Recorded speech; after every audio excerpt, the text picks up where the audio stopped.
Welcome to part 3. Bit calmer now, aren't I? I'm not talking quite as fast. Might be able to understand me now. Right,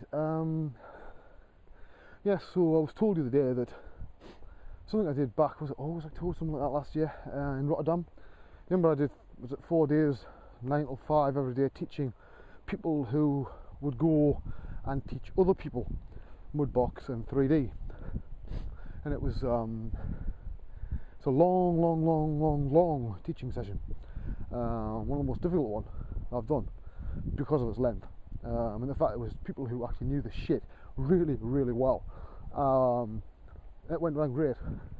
Now it was recorded. Now I'd lost all hope of ever seeing those videos. I kept asking and never turned up. But I've been told apparently I just wasn't ready to send to me. Now, I reckon there's something daft like 48 hours of videos. So you want to be technical and upload the whole lot of the on-demand stream, and that's me done for the next 12 months. Not that I would, to be honest. There's, you know, it's like there is fucking limitations here. Besides, I don't want people to think I'm ripping them off. It made it see like a day there's talk about a certain 3D magazine, printed magazine, might want some videos for a disc or an article or something. You know, it's one of those sort of things where it might come off, it might not. It depends if this pressure comes from Pixelogic or wherever. Because it does happen, simple as that. Nobody wants, you know, the other application to have a good article or a good tutorial because it encourages people to, you know, use it. Now you see, I've always said that in a way Autodesk are too nice because, I know that makes some of you laugh, they do not go out of the way every time there's something with a rival program to go one better or to try and kill it in the water and say we will pull advertising, which is a hell of a, you know, threat for anybody. They do, I've done it before, so it's something that you live with. Now it's well known they fucking hate me because Autodesk, like, you know, Autodesk like me and tolerate me. They know that I am what's technically known as a fucking flake, right? I'll do whatever I think is right at the time and bugger anybody else. I don't give a shit about money, income, position, don't care about any of it. I do what's right, and that's what scares the crap out of some people. They're not prepared to put up with that because they know that 99 times out of 100 it's nice shit that happens. And normally they'll put up with the 1%, right? Pixelogic scared the fucking shit out of them because they didn't know what was going to happen. As such, they left me still on hours and hours of free videos that would have been good, but you know, it's up to them. Although weirdly enough, right, I'll stop for a second. Does anybody know why the hell all of a sudden I'm getting emails from half of ZBrush asking me about my old ZBrush videos? Now bear in mind I haven't used ZBrush for what, 2 years? Well, not in anger, you know, I still started off from time to time. Not a complete idiot, you know, I'm not going to lose those skills. And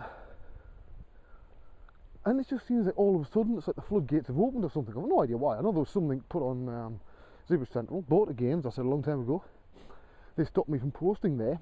I'm not sure what I thought I was going to do, because I would never promote another application in a, you know, a forum run by another software maker. It's just not the way we do it, you know what I mean? So I'm not sure what I thought I was going to do, or, you know, I don't really care, to be honest. But it did mean that I couldn't actually reply to people when they'd ask questions. Or sometimes there's things that, you know, you want to clear up and you can't, but again, that's part of the planning it, innit? My stuff stands or falls on its own merit. Simple as fucking that.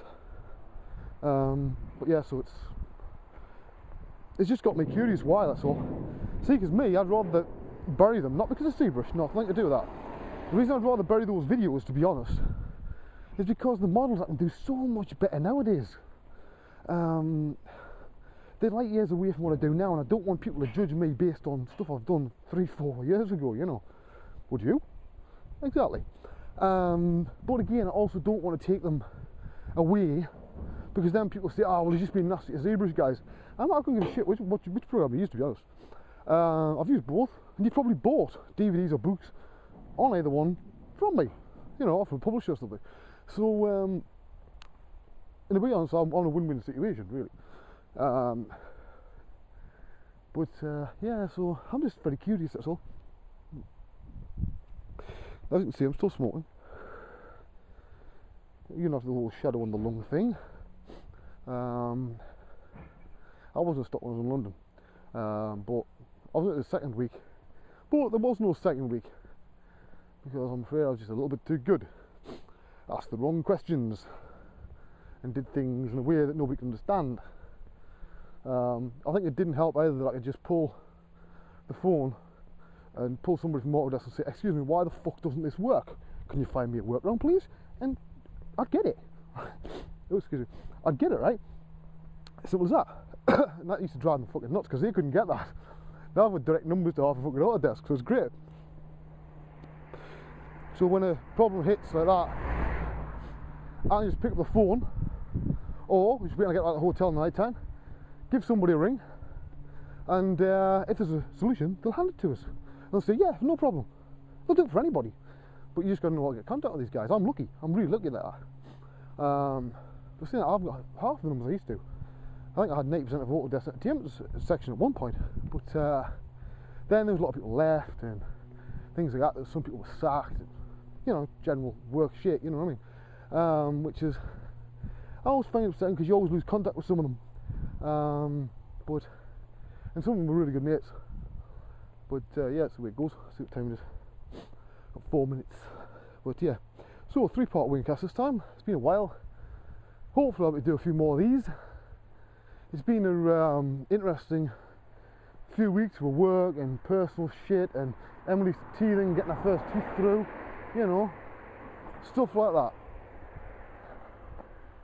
Wait a minute, I just want to show you something. Just see if you actually see this. Right, now you see those rocks over there? Does anyone else think they look like fossilised railway sleepers? Oh, there's actually a seam on it.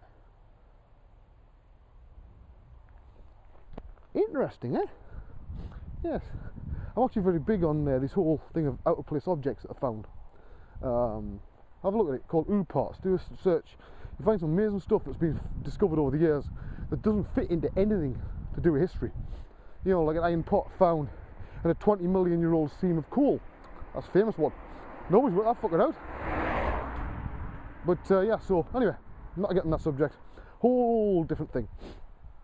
So yeah, I'm going to walk up the big hill now and have a nice slow walk back, although not too slow because I've got to pick my son up from school. Get some work done today. I've got stuff to hand in by Thursday. I've got 2 things to hand in by Thursday, work things. It's now Tuesday, half of which will be spent wandering around the hillsides and looking after kids.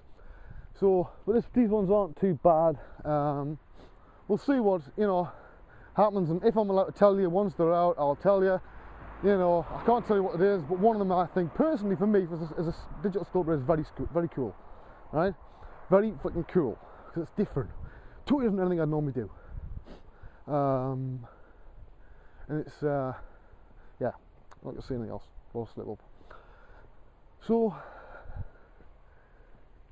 I'll rewind the Waynecast 45 down, which is quite a big number, isn't it? It'll take us to 14 hours and 20 minutes. There you go. So the vids I've put up on the stream, probably it for this week. I'll record some more, but I'm not going to open them yet because I've got some big things coming off that I've got to do. So I've got to get myself ahead. Alright, that's easy enough to sort out. I don't want to end up behind, you know, with them. And so I don't think anybody can complain. There's already a DVD's worth of material, in fact probably 2 up there. But we'll see. As I said, if people abuse it, then I will change either the charge or the way that they're delivered. Simple as that. If you play fair with me, I'll play fair with you.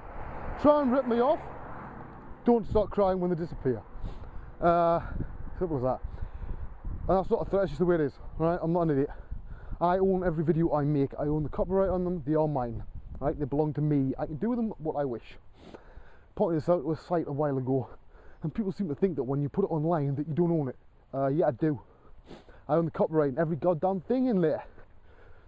That's the reason why I retain copyright. Because I retain control over where my videos are shown. They're not just put on any fucking site. And if something's in order, it retains in those orders so it makes sense, and not just some random group of videos.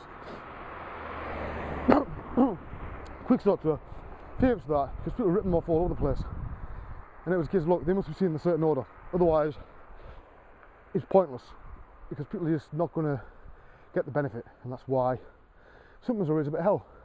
And most of these sites are really based just, it's just for adverts. They just harvest videos and stuff and tutorials from around the net, put them on a site with a shed load of adverts, and the people own it, who normally only a handful of people own a load of these sites, make the money. Now they're not supposed to make anybody money. If they don't like that, it's tough, stick it up their arse, because they're not using it. Nobody makes money at a Quick Start, not even me. So, by the way, there might be Quick Start Series 2 next year, or this year. Once we have another version of Mudbox, we might well have another one. We'll see, because I think we're about due for an update. We may also have Wave 1 reloaded at some point. We'll see. Right, bye bye.